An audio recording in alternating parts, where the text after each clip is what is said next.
I paid for my wife's entire law degree, then caught her cheating with her divorce professor. She smirked and said, "You can't afford to leave me now." So, I quietly did something she never saw coming. Now, she's the one begging for mercy. Chapter 1: The Girl with Fire in Her Eyes. I met Jessica in the basement of a used bookstore, where the fluorescent lights flickered just enough to give you a headache, and the smell of old paper felt like it was burned into the carpet. She was standing in the legal studies section, furiously scribbling notes into a beat-up spiral notebook, lips pressed tight like she was memorizing the universe. Her hair was in a messy ponytail, her boots were scuffed, her coffee cup had more lipstick stains than coffee left in it. She looked exhausted but driven. I asked if she was studying for finals. She said no. She was studying to escape. Law school is not a dream. She said it's the only way out. That line stayed with me. Not because it was dramatic, but because she meant it. Humble beginnings. She was working 2 jobs, one as a receptionist at a dental clinic, the other delivering groceries at night. She barely made rent. Her scholarship covered only half her tuition, and the rest came from student loans she joked would own her soul until she was 50. But even then, she never complained. She was always studying, always reading, always pushing. I'd never met someone so intentional. We started dating after a month, and within 6, I'd moved into her cramped studio apartment. We had 1 pillow, 2 mugs, and a heater that groaned like it hated both of us. But somehow it felt like home. Sacrifices in the name of love. When she got accepted into a top-tier law school across the state, she cried in my arms. Not tears of joy, tears of fear. "I can't afford this," she whispered, "not even with another loan." That night, I made a decision I never told anyone. I sold my motorcycle, the one thing I had bought with my own money, my own name on the title. I'd been saving for a down payment on a small place. Nothing fancy, just somewhere we could call ours. Instead, I used every last dollar of that savings to pay her first semester's tuition up front. She tried to argue. I didn't let her. "This isn't charity," I told her. "This is investment in us." And I meant it, the glow before the burn. For a while, it felt like we were building something real. She studied late. I worked double shifts at the warehouse. I made frozen dinners while she buried herself in tort law. We dreamed aloud of the day she'd pass the bar, when she'd become a public defender, when we'd finally take a vacation, when the sacrifices would all be worth it. She'd look at me sometimes, half asleep, and say, "You're the only thing keeping me going." I believed her because when you love someone with nothing and give them everything, you assume they'll carry that gift like a sacred promise. You don't expect they'll ever weaponize it. You don't expect they'll ever say, "You can't afford to leave me," but that was still years away. For now, she was just a girl with fire in her eyes, and I was the man who fed the flame. Chapter 2: The Receipt She Didn't Hide. By the time Jessica was in her 2nd year of law school, our lives had changed, or rather, her life had. I was still working long hours at the warehouse, pulling weekend shifts and overtime whenever I could. She had a new rhythm now, polished, confident, distant. She'd come home late, smelling faintly of expensive perfume that didn't exist in our apartment. Her voice had picked up a new cadence, sharper, deliberate. Every sentence sounded like she was rehearsing it for someone important. At first I was proud, then I was curious, then quietly I started to worry. The clue in plain sight. It happened on a Thursday. She'd left in a rush that morning, papers spilling out of her bag, her laptop still on the counter. When I came home after a 14-hour day, I saw it. A small folded piece of paper peeking out of her purse. It wasn't hidden, just there, almost like a test. I pulled it out. It was a receipt from a high-end restaurant, one I knew well because I used to deliver food from there to office executives. 2 entree, 2 glasses of Pinot Noir, dinner for 2, 106 years, time-stamped Wednesday night, her study group session.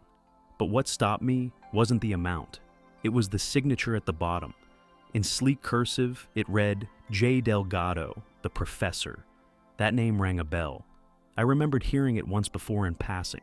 Professor Julian Delgado, her favorite lecturer, charismatic, mid-40s, the kind of man who quoted Latin in casual conversation and made law sound romantic. Jessica once said he was brilliant, said he believed in her, And now he was apparently buying her dinner. The late return. She came home past midnight, humming softly. She didn't notice the receipt on the counter. Not at first. "Hey, you're still up?" she said lightly, dropping her keys. "Yeah," I said. "Long day." "Same," she sighed, hanging her coat.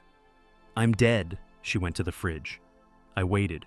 When she finally turned, her eyes flicked to the receipt. Just a flicker, but enough. She froze for half a second, then forced a laugh. "Oh my God, you went through my purse. You left it open. So what? Now you don't trust me." I kept my voice even. "You said you were studying." "I was. We grabbed food after. Why are you being weird?" I didn't say anything. She folded her arms, the classic defensive posture of someone caught off guard. "Juju, you're so insecure," she said finally, rolling her eyes. "I can have guy friends." The shift that line shouldn't have stung as much as it did, but it wasn't what she said. It was how she said it. Cold, detached, like she was explaining something obvious to a slow student. The woman who once whispered gratitude into my ear now spoke to me like I was an inconvenience. I nodded slowly. "Absolutely you can." She frowned. "Don't do that sarcastic thing." "No sarcasm," I said softly. "You can have guy friends." I smiled faintly. But in that moment, I wasn't agreeing with her. I was making a promise to myself because deep down, something inside me had shifted. Something irreversible. The lesson. She thought I was quiet because I was weak. She thought I would stew in silence, cry, forgive, repeat. But what she didn't understand, what most manipulators never do, is that quiet doesn't mean broken.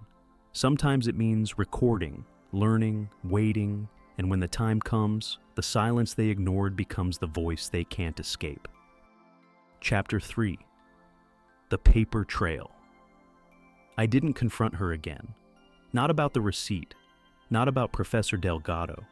Not even when she started sleeping with her phone screen down and password protecting her laptop like it held national secrets. Instead, I did something far more dangerous. I got smart. First, the finances. I pulled out every receipt, every email, every tuition payment I'd ever made for her, every transfer to her school's bursar, every book I bought off her syllabus, every rent payment when she couldn't contribute. I created folders, physical and digital, all labeled time-stamped and backed up twice. Then I checked our accounts. She'd been slowly opening credit lines in both our names, small ones, clothing stores, airline cards, but they were stacking up. She assumed I wouldn't notice. She assumed wrong. Then, legal advice. I booked an appointment with a friend of mine, Vincent, a divorce attorney I used to play poker with. I told him I was asking for a buddy, but after the first 10 minutes, he closed the folder and looked me dead in the eye. "She's not cheating on you, man. She's investing in her exit." I swallowed. "If I leave now, she takes half of everything." He raised an eyebrow. "If you leave wrong, yes. But if you leave smart, not necessarily." That's when he taught me how marital assets work, what's considered separate property, how documentation trumps drama, and how emotional betrayal is meaningless in court. But financial contribution, that talks, quiet changes. I started shifting things quietly, moved savings into a trust account under my name, removed her as secondary from the joint credit card, changed the title on our condo, and which thankfully I bought before we were married and never co-signed. She never noticed. Or maybe she did, but thought I was just being moody again. She'd stopped paying attention to me months ago. That was her first mistake, the education loophole. I found out something that made my blood run cold. I'd paid for her bar exam application fee filed under a gift account I created to surprise her. It meant her law license, her entire career, was partially funded by me, tracked, verifiable. Vincent leaned back in his chair when I showed him the records. "You might not be entitled to half her salary," he said.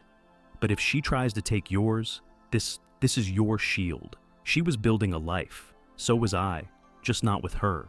Every morning she grew more confident, more distant.